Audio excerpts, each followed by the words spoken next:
después que Juan fue encarcelado, Jesús vino a Galilea predicando el evangelio del reino de Dios, diciendo: el tiempo se ha cumplido y el reino de Dios se ha acercado. Arrepentíos y creed en el evangelio. Amén. Gloria al nombre de Jesús. Bueno, no se me escapa ningún anuncio, ¿cierto? Bueno, recordando de los cultos, miércoles 7 de la tarde y sábado 7 de la tarde. Y la escuela dominical que tenemos a las 11 de la mañana. Y bueno, ya dijimos que la escuelita dominical de los niños es a las 4 de la tarde. Amén. Bueno, vamos a hacer un rápido resumen de lo que hemos venido hablando y hemos venido enseñando sobre el Evangelio de la Gracia, lo que es la gracia de Dios para con el hombre y lo que es la salvación, ¿sí? Porque la salvación es un don de Dios. La religión siempre nos enseñó que la salvación había que lograrla mediante obras, mediante ciertos hechos, ciertos sacrificios nuestros. Sin embargo, el único sacrificio que nos ha dado salvación es el sacrificio de la cruz. Amén. Y accedemos a él a través de la fe. Entramos a esta gracia mediante la fe. Y esta gracia nos da vida eterna. ¿Sí? Y esta es la salvación. Y qué bueno, hermanos, que siempre miremos a Dios como un Dios salvador. Amén. La Biblia dice que la salvación de los justos viene de Jehová. De manera que no es de nosotros la salvación. Nuestra salvación no viene de nosotros, ¿sí? Sino que viene del cielo.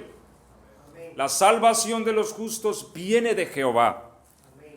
Entonces hemos venido hablando sobre la gracia y cómo ésta opera y todo lo que ocurrió en la cruz y cómo somos libres del pecado y cómo se nos han perdonado los pecados y también nuestras iniquidades y nuestras rebeliones. Amén. Pero también hemos venido hablando del tribunal de Cristo, de que la iglesia será juzgada por el tribunal, porque la Biblia dice que el juicio comienza por casa. Y dentro del orden de los juicios divinos, el primer juicio le corresponde a la iglesia, donde es transferida después que es arrebatada al tribunal. Sin embargo, hemos hablado de que este juicio no es para condenación, es decir, no es para ir al infierno, porque la iglesia cuando es arrebatada ha sido salva, porque tiene a Cristo dentro. Y esta es la vida eterna. El que tiene al Hijo tiene la vida, dice la Biblia, ¿cierto?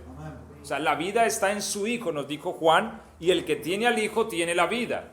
De manera que la salvación nuestra es un ser, es Jesucristo.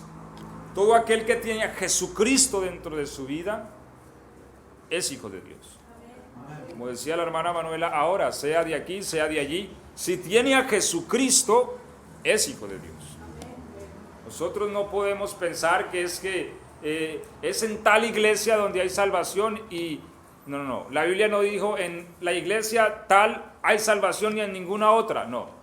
La Biblia nos dice que es en Cristo y en ningún otro hay salvación. Porque no hay otro nombre bajo el cielo dado a los hombres en que podamos ser salvos. Así que si estamos aquí o estamos allí, pero tenemos a Cristo, somos hijos de Dios y somos salvos. Por lo demás, podemos estar en la mejor iglesia del mundo, pero si no tenemos a Cristo, no hay garantías de nuestra salvación. Amén. Y eso es importante tenerlo claro. Entonces la iglesia va al tribunal, no para ser enviados al infierno, sino para que cada uno reciba lo que hizo mientras estaba en el cuerpo, sea bueno o sea malo, dice el apóstol a los Corintios, ¿cierto? De manera que se recibirá recompensa, alabanza y gloria a los siervos que hicieron bien, pero que también habrá castigo para el siervo negligente, ¿sí? Dice la palabra que el siervo que sabiendo hacer la voluntad de su Señor no la hizo, recibirá muchos azotes.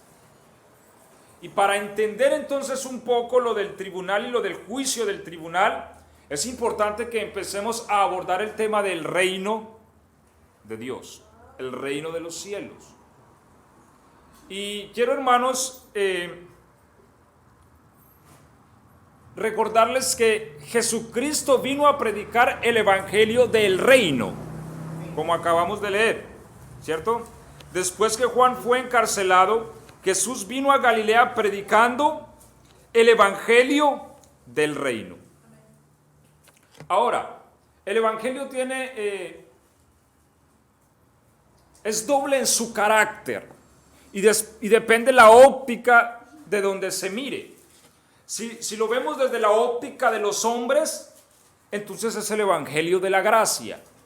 Si lo vemos desde la óptica de Dios, es el evangelio del reino. Y a veces pienso, hermanos, que hoy día predicamos el evangelio hasta la mitad. O sea, como si predicásemos un evangelio, ¿cómo le llamamos? Mocho, ¿sí? Medio, o sea, porque, a ver, no tanto liviano en el sentido de que no es, predicamos la gracia, pero no avanzamos al reino, ¿sí? Correcto, como si predicásemos el mensaje hasta la mitad y no prosiguiésemos a lo que sigue.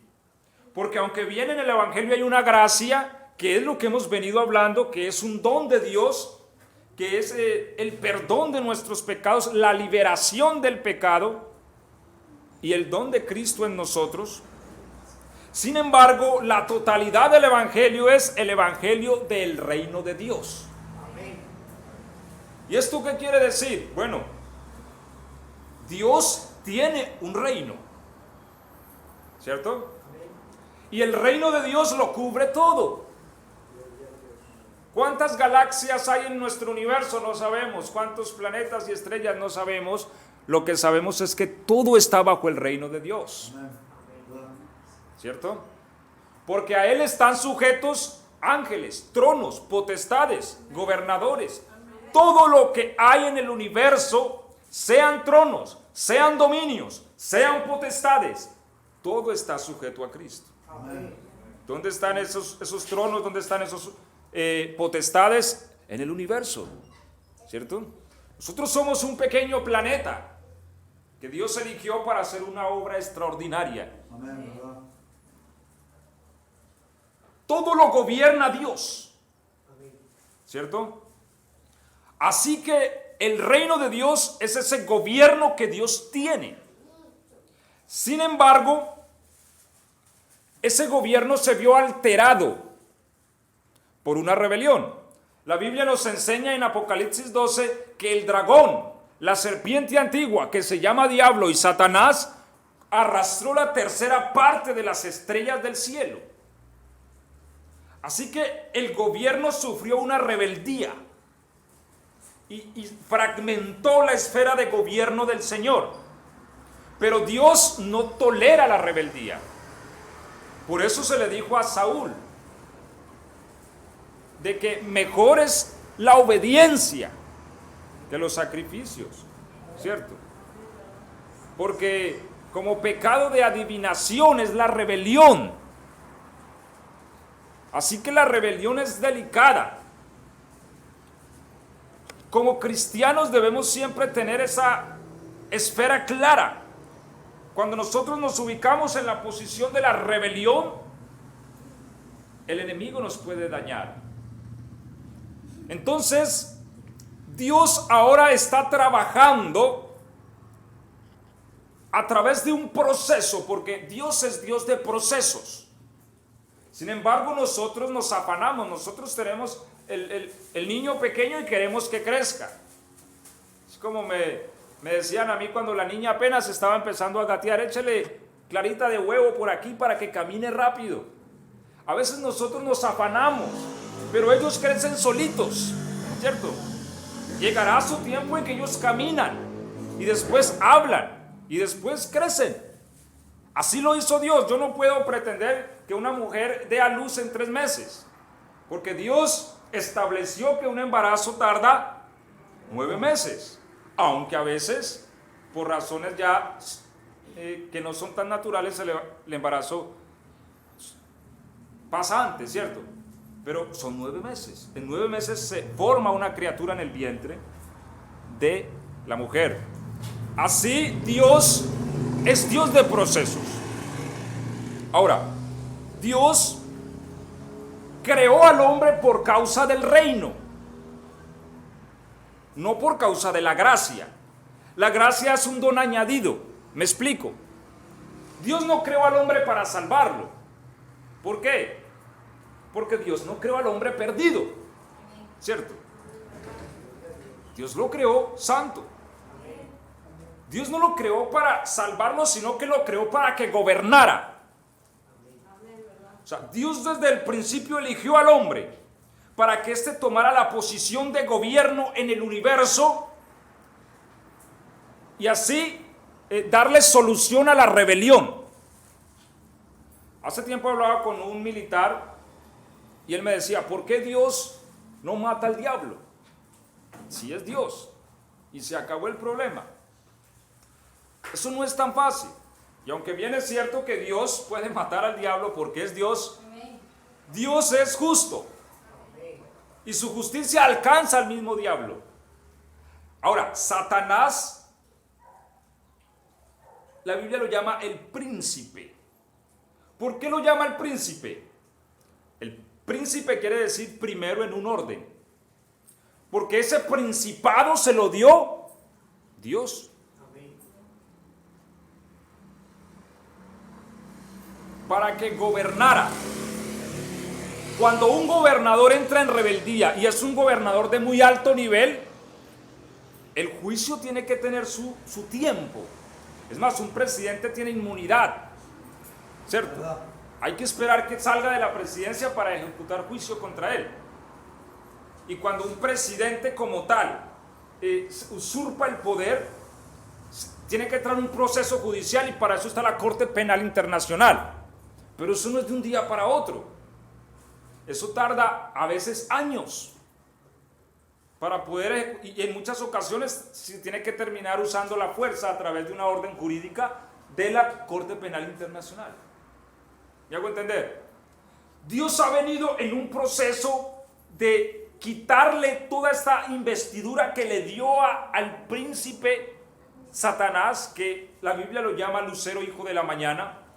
Pero también Dios necesita una entidad de gobierno, porque cuando se quita un presidente y no hay quien gobierne, viene a ser peor el remedio que la enfermedad, ¿cierto? Se vuelve todo un caos. Así que Dios está creando una entidad de gobierno. Eso es la iglesia. Cuando Dios decide crear al hombre, lo hizo con la intención de gobernar. Génesis 1:28. ¿Cierto? ¿Qué dice Génesis 1:28? Vamos a ir leyendo un poco.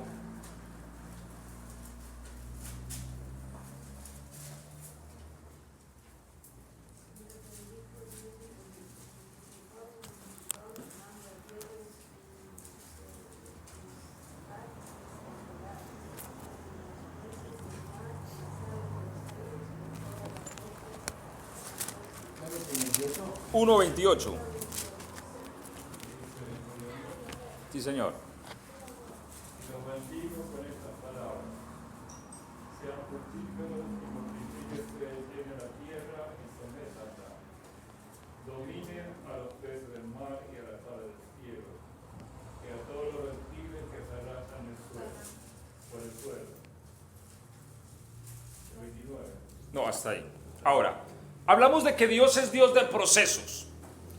Ve, hermanos, nosotros como iglesia, nosotros hemos sido llamados a un asunto tan glorioso que nosotros hoy día no lo dimensionamos. Y Dios tiene que llevarnos a través de un proceso para que entendamos la gloria a la que hemos sido llamados. Cuando Dios crea al hombre, Dios lo hace con el fin de que éste gobierne el universo. Sin embargo, Dios no le va a entregar el gobierno del universo al hombre sin que éste antes aprenda a gobernar la tierra. Porque Dios es Dios de procesos, ¿cierto? Uno entrega responsabilidades a un niño a manera de que él empieza a madurar, ¿cierto? Al más chamaquito, al más pequeño, yo no le puedo decir, el que tiene 2 añitos o 3, yo no le puedo decir, ve, anda al kiosco y me compras algo, ¿cierto? Porque se lo salen robando. Pero cuando ya está más grande, que tiene 5 o 6 años, yo sí le puedo decir, anda al kiosco y traerme esto, ¿cierto? Porque ya se le puede delegar responsabilidades.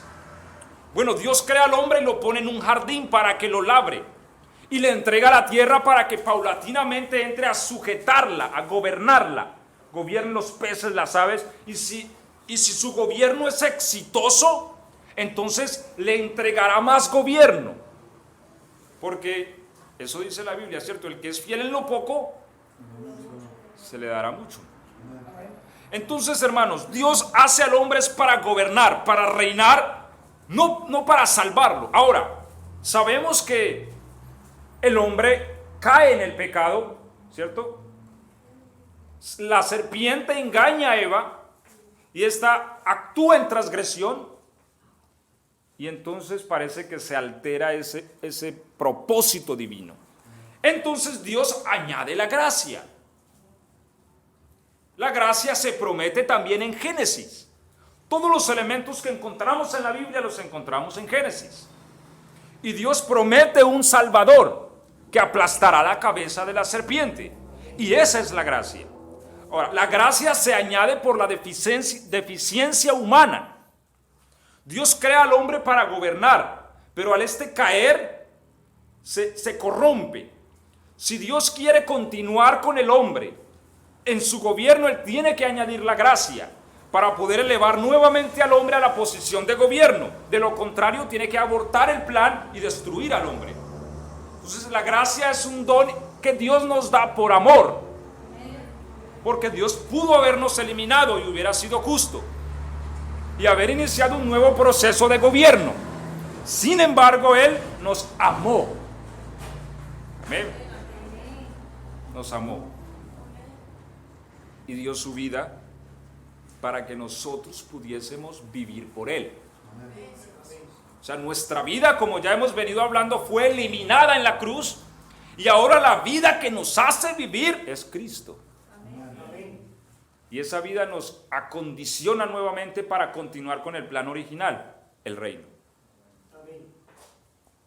¿Me hago entender? Así que Dios viene desarrollando su plan.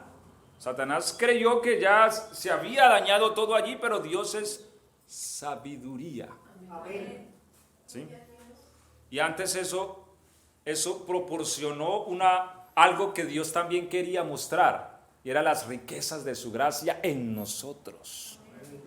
Porque ese carácter de Dios nadie lo había visto. La Biblia dice que Él no perdonó a los ángeles que pecaron, sino que arrojándolos al infierno, los encerró en prisiones de oscuridad. O sea, toda la creación siempre había visto a Dios en su justicia, en su carácter de juicio. Pero en su carácter de gracia, de Él en la cruz, derramando su sangre para que otro viva, nunca lo habían visto. Por eso Él nos eligió a nosotros para manifestar las riquezas de su gracia. Nosotros somos seres, hermanos, especiales para Dios. Por eso nos aborrece Satanás y todos los demonios, porque ellos sí saben lo que a veces nosotros no sabemos. ¿Sí? Y es las riquezas de la gracia que hemos recibido en Cristo. De manera que Dios añade la gracia para que el reino continúe. Porque cuando Dios se propone algo, hermanos, no hay diablo que le estorbe. ¿Sí? Y eso es claro. Cuando Él dice que va a hacer algo, no existe nadie en el universo que le impida que lo haga. Así que Él continuó con el hombre. Porque el propósito de Dios siempre ha sido tener una nación para Él. Una nación. Y por eso crea al pueblo de Israel. Ahora, es importante saber que todo lo que encontramos en el antiguo pacto es una figura. Es una enseñanza, algo didáctico de lo que Dios quiere que entendamos. Por eso Él crea una nación, a Israel. Sin embargo, sabemos que este primer pacto fue defectuoso, no por Dios ni por su ley, sino por la carne, por el hombre, que no estaba condicionado de obedecer a Dios. y siempre terminaba desobedeciendo. Y lo que hacían los sacrificios era cubrir momentáneamente el pecado mientras aparecía aquel sacrificio que podía quitar el pecado del mundo, que es Cristo. Así que la sangre de los toros y de los machos cabríos lo que hacía era que cubrían el pecado para cuando Dios pasara, se hiciera como que no lo veía, pero sí estaba ahí. Por eso dice el apóstol Pablo que Dios, pasando por alto, ¿sí?, los pecados pasados. ¿Cuáles pecados? Todos los que se cometieron en el antiguo pacto. Los pasó por alto. ¿Por qué los pasó por alto? Por la sangre de los toros que los cubría. Sin embargo, si Cristo no viene, esa sangre no hubiera podido cubrirlos para siempre. Así que Dios, ahora en este nuevo pacto, se ha propuesto crear una nación santa, que es la que habla Pedro. Mas vosotros sois real sacerdocio, nación santa, pueblo adquirido por Dios. Y aunque la iglesia es sacada de entre las naciones, la iglesia es una nación. Es un pueblo. Y ahí es donde nosotros, hermanos, tenemos que aprender también a relacionarnos con Dios. Porque Dios se relaciona con nosotros en diversas formas en su carácter. Y hay que saber cuándo Él nos habla en un carácter y cuándo en otro. ¿Me explico? Dios es nuestro Padre, ¿cierto? Y a veces Él se relaciona con nosotros como Padre. Y como Padre es amoroso, y como Padre es nuestro proveedor, como Padre Él nos protege, como Padre nos defiende, pelea por nosotros. Pero a veces se relaciona con nosotros como el Señor. Y cuando lo vemos como el Señor, lo que tenemos que hacer es doblar nuestras rodillas delante de Él. Porque Él es el Señor. Y hay que hacer lo que Él diga, porque Él es el Señor. Y somos sus siervos, sus esclavos, como dice Pablo, ¿cierto? ¿Por qué? Porque Él es el Señor. Y no nos mandamos nosotros mismos, nos manda Él. Porque Él es el Señor y hay que saber ver ese carácter de Dios. Y el otro carácter en que Dios nos puede hablar es como nuestro Rey. Y como nuestro Rey nosotros somos una nación. Como nuestro Rey nosotros somos un pueblo. ¿Sí? Así que Dios continúa con su propósito de crear un pueblo, una nación para Él. Una nación donde Él gobierne el universo a través de ella. Así como los países tienen su capital, su esfera de gobierno, ¿cierto? En este caso aquí en Argentina tenemos a Buenos Aires, en Colombia tenemos a Bogotá, y así sucesivamente cada nación tiene su capital, su esfera de gobierno. Bueno, Dios gobierna el universo entero, pero Él está construyendo una capital, una esfera de gobierno que se llama la Nueva Jerusalén, ¿sí?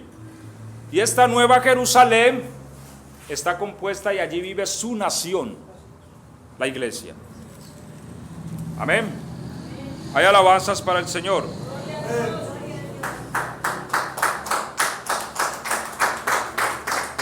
Ahora, hermanos, empecemos a hacer algunas diferencias entre la gracia y el reino en las manifestaciones de Dios. Y aquí quiero entrar en el tema como tal del evangelio del reino. Porque una es la gracia de Dios y otro es el reino de Dios. No podemos mezclarlas. Cuando mezclamos eso, la Biblia se nos vuelve a ver, ¿cómo le llaman aquí o qué? Nosotros le llamamos un sancocho, una mazamorra. Algo que está revuelto todo y no se entiende, ¿sí? Entonces, cuando cogemos la gracia y el reino y la revolvemos, no entendemos nada. Y la Biblia se nos vuelve confusa. ¿Cómo, hermano Guillermo?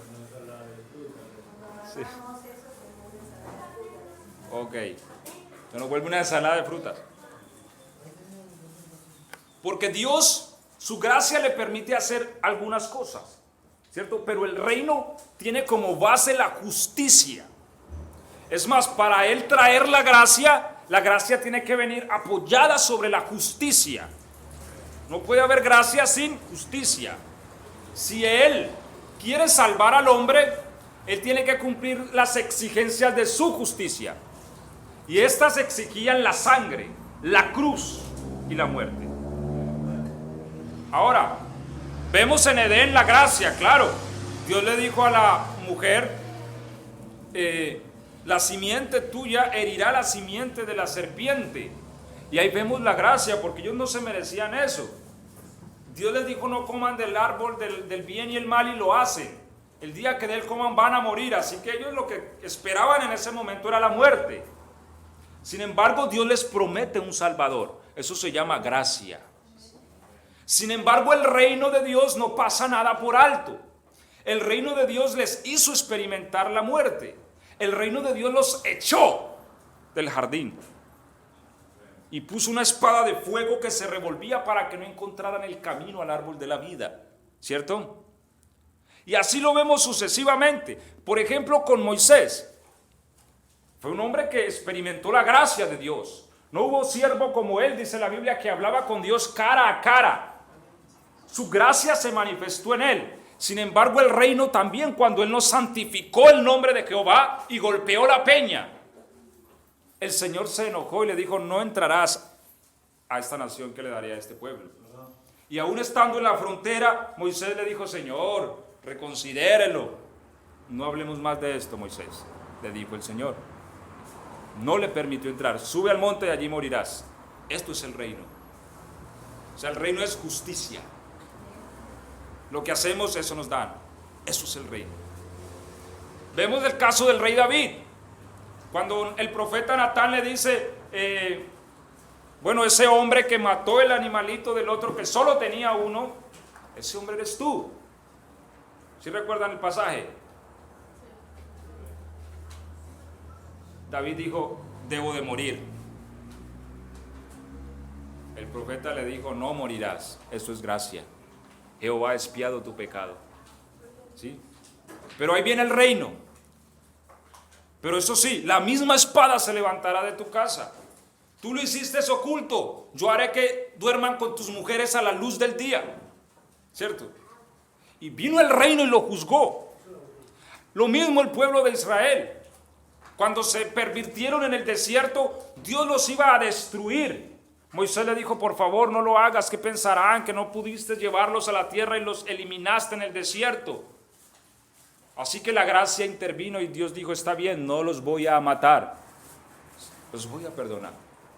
Pero ninguno de estos va a entrar a la tierra, excepto Josué y Caleb. Eso es el reino. El reino es justicia. La gracia nos capacita para cumplir el reino, porque el reino es exigente. La gracia de Dios es Cristo dentro de nosotros, cumpliendo el reino. Amén. Ahora, hermanos, digo esto para que empecemos a hacer separación en la palabra de Dios acerca de lo que es la salvación y lo que es el reino. Porque la salvación es algo que no podemos nosotros obtener por nuestra fuerza. Vamos a leer Efesios 2:8.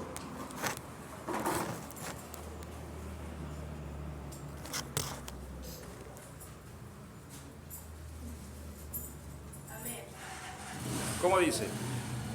Porque por gracia sois salvos por medio de la fe, y esto no de vosotros, pues es don de Dios. ¿Y el 9? No por obras para que nadie se gloríe. Amén. Es decir, nosotros no podemos hacer nada para ser salvos. Nada. Si Cristo no hubiera hecho lo que hizo, lo único que nos esperaba era un infierno de fuego. No más. Así que no es porque yo soy buen cristiano, no es porque yo no me pierdo culto, no es porque yo diezmo, ofrendo, no es porque yo hago aquello, no es por lo que hago lo que me permite a mí entrar a la salvación. Es porque yo miré al Calvario y creí en aquel que murió por mí. Así que el día que yo vaya a la presencia de Dios, o que alguno de nosotros estemos en la presencia de Dios y nos pregunten, bueno, ¿usted cree que es salvo? ¿Sí o no? ¿Qué diríamos? Sí. Ahora, si nos preguntan por qué, ¿qué diríamos? Bueno, allí es donde dice Colosenses 2:14 que Él tomó el acta de los decretos que nos era contraria y la clavó en la cruz. Es decir, vea, yo tenía pena de muerte y a mí alguien me dijo que iba a morir por mí, Cristo. Así que Él me absolvió de mi culpa y por eso yo considero que soy salvo. Yo no puedo llegar allá y decir, no, yo soy salvo porque es que yo no robaba, o porque yo nunca maté a un ser humano, o yo soy salvo porque... No, eso no hace que un ser humano sea salvo.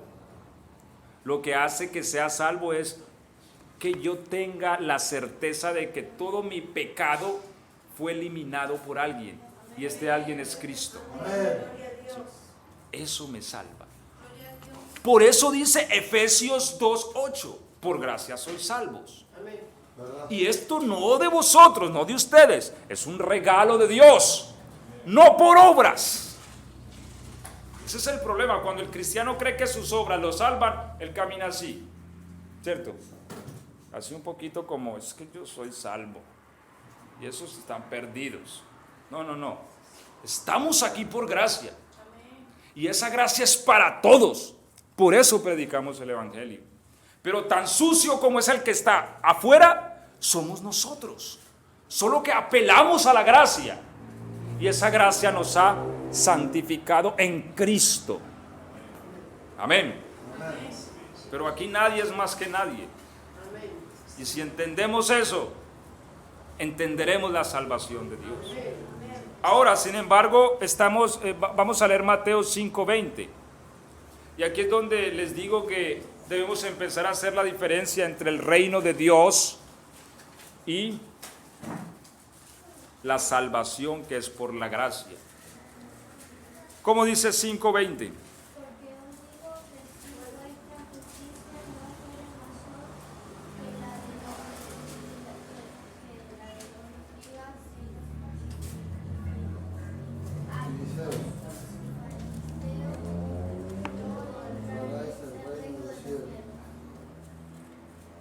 Alguien va buscando Mateo 19:23 y alguien va buscando 2 de Tesalonicenses 1:5 y alguien más podría ayudarme a buscar 2 de Pedro 1:10. Mateo 5:20 dice, pero si vuestra justicia no es mayor que la de los escribas y fariseos, no entraréis. 19:23.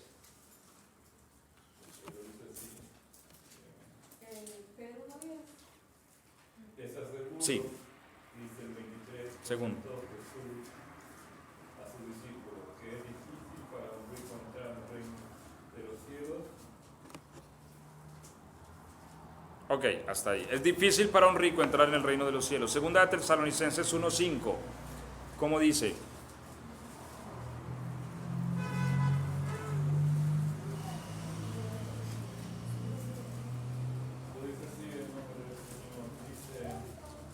Todo esto prueba que el juicio de Dios es justo, y por todo el que considera dignos de su reino, por el cual estamos sufriendo. Amén. Dignos de su reino. Oiga, dignos. 2 de Pedro 1:10. Los profetas que profetizaron de la gracia destinada a vosotros inquirieron y diligentemente... Perdón, Andrés. Segunda. Si estás ahí. 2 de Pedro. Pedro tiene 2 cartas. La segunda. 1:10.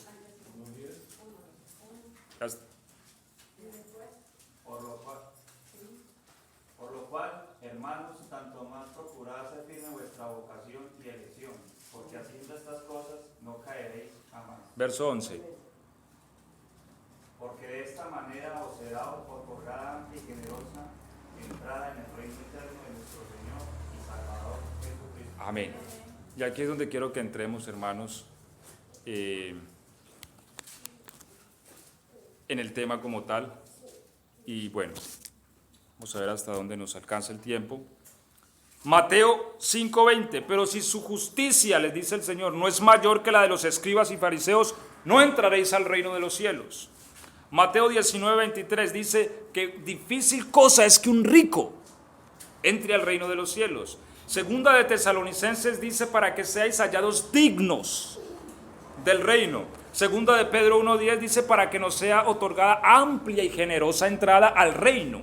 Entonces ahí entramos en una discrepancia. Y es lo que les decía ahora, hermanos. Si no dividimos el asunto de la gracia y la salvación del reino, entonces no vamos a entender un poco. Porque hemos entendido como que en muchas ocasiones que estos textos se refieren a la salvación.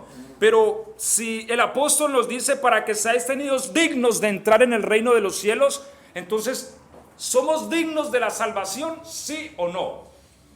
Sería la pregunta. ¿Alguno de aquí de nosotros puede decir que es digno de ser salvo? No. Ninguno, ¿cierto? No, sencillamente nosotros somos pecadores. La gracia nos alcanzó y nos salvó. Ninguno de nosotros puede decir, yo era un santo cuando el Señor me encontró. ¿Cierto que no? A mí es el de menos, soy yo. Y el Señor me encontró con tremendo porro, fumando, y el Señor, así vino el Evangelio a mí, en esas condiciones. Ninguno podemos decir, somos dignos. Ahora, entonces, ¿por qué el apóstol dice, para que seáis dignos de entrar en el reino?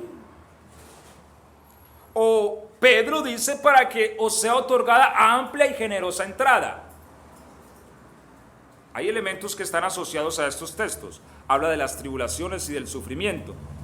Habla de las obras. Si la justicia nuestra no es mayor que la de ellos, no entrarán. Entonces, importante, hermanos, que empecemos a separar. Una cosa es la salvación que tenemos por gracia, otra es el reino. Y cuando vayamos al tribunal de Cristo, lo que se va a juzgar no es la gracia, es el reino, las obras, lo que se hizo mientras vivíamos en el cuerpo, sea bueno o sea malo. Vamos a entrar entonces a desarmar un poco el asunto. En este mundo creo que hay unos 198 reinos, ¿cierto? Si no estoy mal, 198 naciones. Cada reino tiene su jurisdicción, es decir, su límite territorial, ¿cierto? Conocemos el mapa de Argentina. Hasta ahí puede gobernar Argentina. Argentina no puede pasarse a Perú y decir, es que bueno, vamos a hacer esto, ¿no? Su gobierno es Argentina, ¿sí? Entonces, nosotros hemos sido llamados al reino.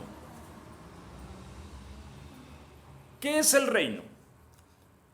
Es como yo decir, yo hago parte del gobierno de Argentina. ¿Quién es una persona que hace parte del gobierno? Bueno, los ministros, ¿cierto? Los embajadores, los senadores, ¿sí? Senadores se le llama aquí también. Gobernadores, alcaldes. Ellos están en la esfera de gobierno. Ahora, yo estoy en Argentina, pero yo no estoy en el gobierno de Argentina, ¿cierto? Porque aunque podemos llegar a ser ciudadanos o somos ciudadanos, no podemos decir es que yo estoy en el gobierno, ¿sí? Yo no puedo decir estoy en el gobierno de Argentina porque no. Podría decirlo si yo fuese un alcalde, si fuera un gobernador, un senador, o el presidente, o el vicepresidente, o el ministro de defensa, o cualquiera de esos cargos podría decir estoy en el gobierno. Ahora, nosotros hemos sido llamados al gobierno, al reino de Dios. Por eso es el evangelio del reino.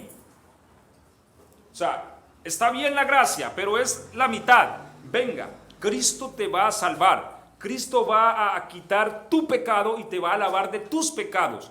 Cristo se va a nacer en tu vida y vas a ser una persona victoriosa. Esa es la gracia. Pero el evangelio va mucho más allá y también abarca el reino. Pero venga que Dios te está llamando a reinar. O sea, Cristo va a venir y eso es lo que estamos esperando, ¿cierto?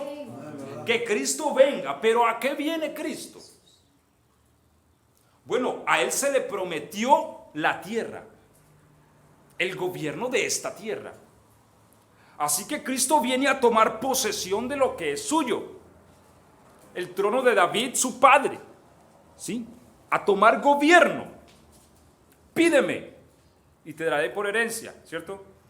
¿Qué? Las naciones. Y como posesión tuya los confines de la tierra. Hay un texto en Apocalipsis que dice que fue oída una voz que decía: he aquí, los reinos del mundo han venido a ser de Dios y de su Cristo.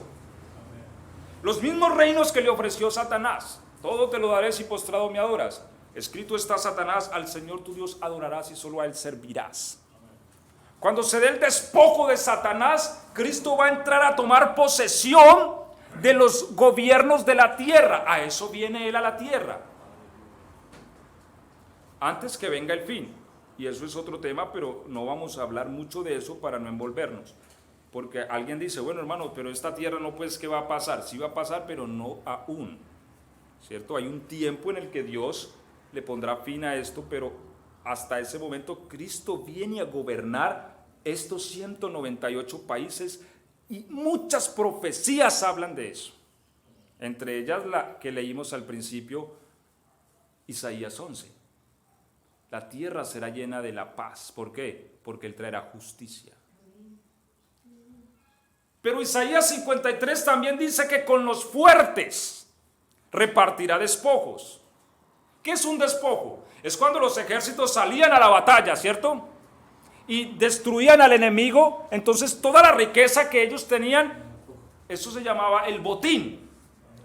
Y lo que hacían era repartirla, bueno, las riquezas que quedaban en el campo de batalla. Eso se llama despojos. Nosotros estamos luchando una batalla. Por eso dice la palabra que el reino de los cielos se hace fuerte y los valientes lo arrebatan. No está hablando de la salvación.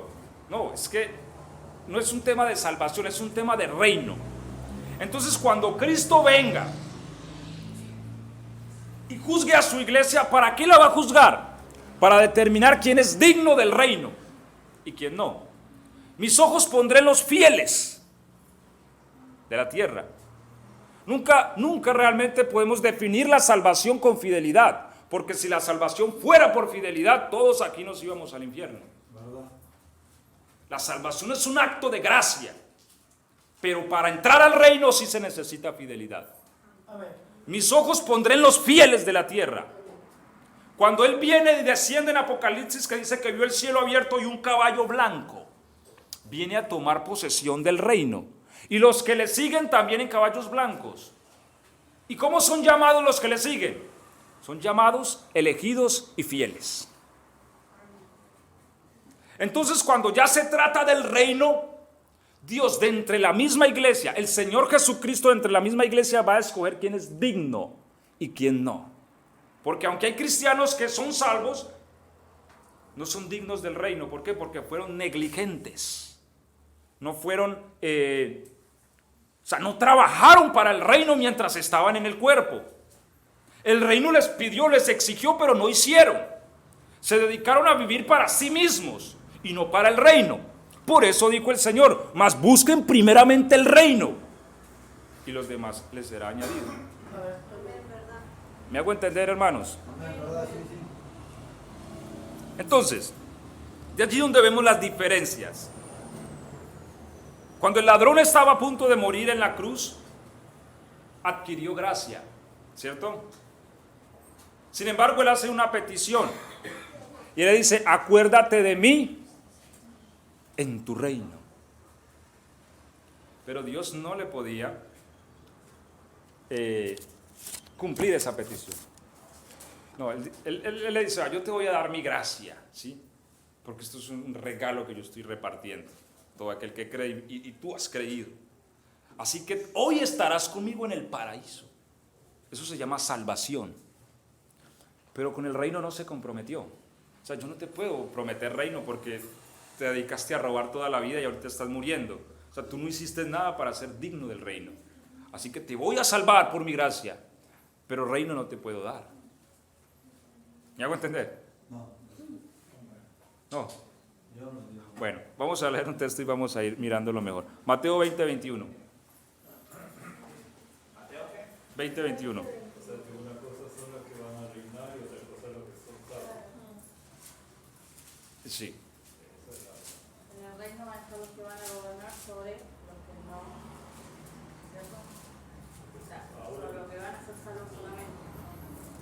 Dentro de los salvos es la iglesia, ¿sí?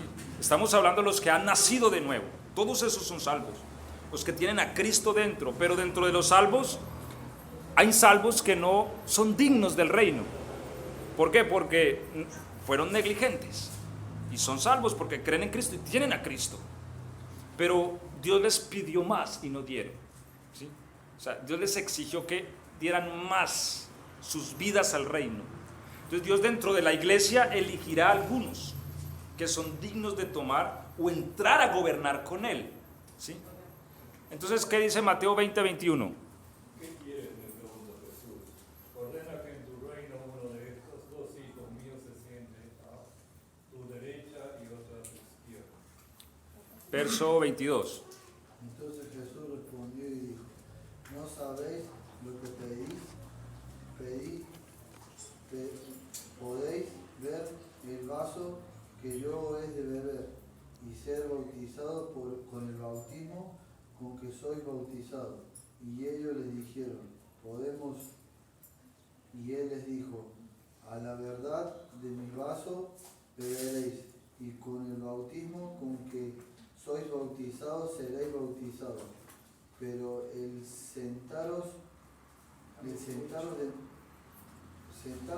mi derecha y a mi izquierda no es mío darlo, sino a aquellos para que quienes están preparados por mi Padre. Amén. Sí, ahí sucede un asunto. La madre de Juan, creo, sí, Juan, y Jacobo le hace una petición al Señor. Le dice: Señor, concédeme esto. ¿Qué? Que en tu reino, es decir, cuando vengas aquí a gobernar, mi hijo se siente a tu derecha y el otro a tu izquierda. Ahora, él le dice: ¿pueden ustedes tomar de la copa que yo tomo y ser bautizados con el bautismo en el que yo soy bautizado? Ahora ellos respondieron: podemos. Claro, eran muchachos y así atrevidamente. Sin embargo, ellos no dimensionaban lo que él les estaba diciendo, porque para entrar al reino se necesita entrega, y en esa entrega hay sufrimiento, hay dolor. ¿Cuál es la copa que Cristo tomó? La copa de Getsemaní, ¿cierto? Si es posible, pasa de mí esta copa. Ahora, Cristo le dijo: sí, está bien, lo harán. ¿Por qué? Porque a últimas, cuando ellos fueron maduros espiritualmente, murieron también como mártires, ¿cierto? Entonces, cuando la persona es abnegada por el reino, ahí sí las obras cuentan. Es como un ejemplo, uno dice: bueno, yo soy salvo, pero yo no ayuno para ser salvo. Bueno, esta semana no voy a comer. Bueno, 3 días no voy a comer, me voy a negar a la comida. Eso no me cuenta a mí para salvación. Y si lo hago para ser salvo, estoy desenfocado. Pero las obras cuentan en el reino. Voy a dedicarme a orar por esta ciudad, por ejemplo, y me voy a negar a la comida para rogarle a Dios por esta ciudad. Entonces esa obra tiene un valor para el reino, porque Dios requiere esa oración y la necesita, y la persona se está abnegando de su propia vida, de sus días y de su alimento para hacer un servicio al reino. ¿Sí? Eso cuenta en el reino. Entonces, por eso el Señor les dice: pueden beber de la copa, pueden ser bautizados en mi bautismo, podemos. O sea, para entrar al reino se requiere entrega, y esa entrega genera dolor, genera sufrimiento, genera aflicciones en esta vida. Hay cristianos que sufren más. Ahora, cristianos que sufren por el reino, porque hay otros que sufren porque se buscan a veces el sufrimiento, ¿cierto? Pero cuando hablamos de sufrimiento por el reino, por eso dijo el Señor: bienaventurados sois cuando os vituperen y mientan y digan toda clase de mentira contra ustedes. ¿Por qué? Porque vuestro galardón es grande. O sea, cuando tenemos que sufrir el vituperio del chisme, del engaño, de la mentira, por el reino, eso nos cuenta arriba. O sea, por creer en el Hijo somos salvos, pero si no hacemos sacrificios no alcanzamos el reino. No entramos al reino. Por eso no agarramos el reino. No alcanzamos. Correcto. O sea, si no hacemos lo que el reino nos pide. El reino nos pide justicia, el reino nos pide entrega, el reino nos pide servicio, ¿sí? Eso es. Entonces, el ladrón que estaba muriendo, para aclarar, pidió reino. Acuérdate de mí en tu reino. Sí. Cristo le dijo: reino no te puedo dar.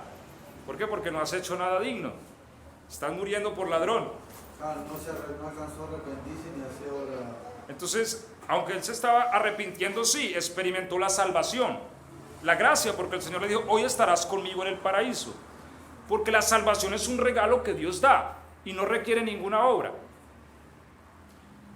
Yo puedo haber sido el ser más malo de este mundo y venir aquí y decir, yo creo en Jesús, me arrepiento, venga, lo bautizamos, sale, lo mata un carro, es salvo.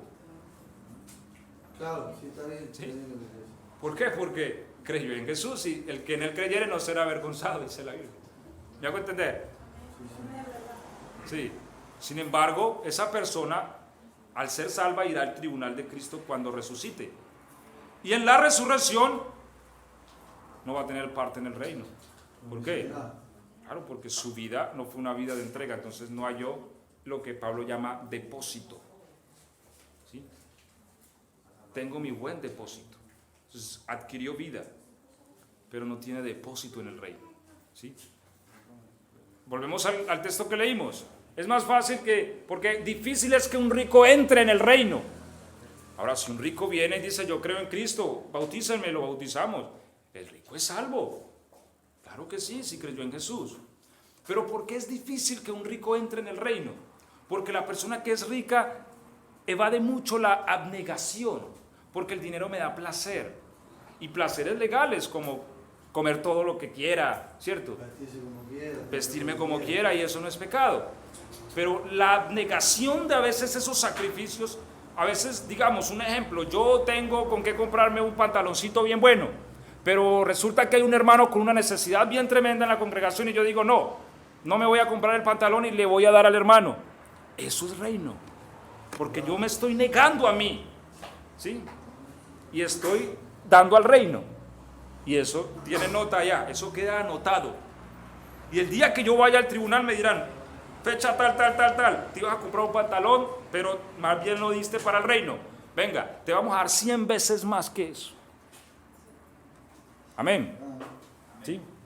Ahora, lo que pasa es que Satanás nos desorienta y nos hace perder el reino y nos hace creer que es esta vida y trabajemos para esta vida, pero esta vida, el día que muramos, hay que soltar todo y eso no lo podemos llevar al reino.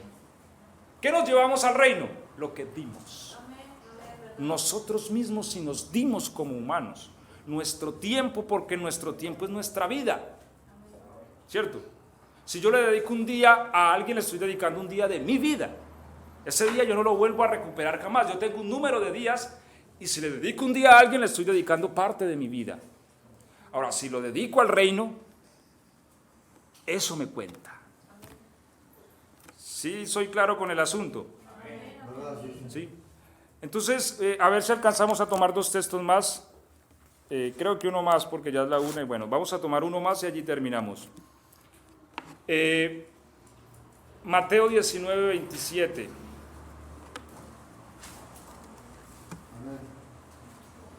¿Quién lo lee, por favor?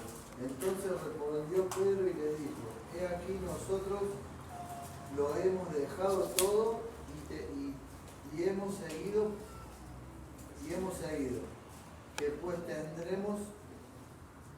Y Jesús le dijo, ¿qué pues tendremos? Y Jesús les dijo, de cierto os digo, que en la generación, cuando el Hijo del Hombre se siente en el trono de su gloria, vosotros que me habéis seguido también os sentaréis sobre 12 tronos, para juzgar a las 12 tribus de Israel.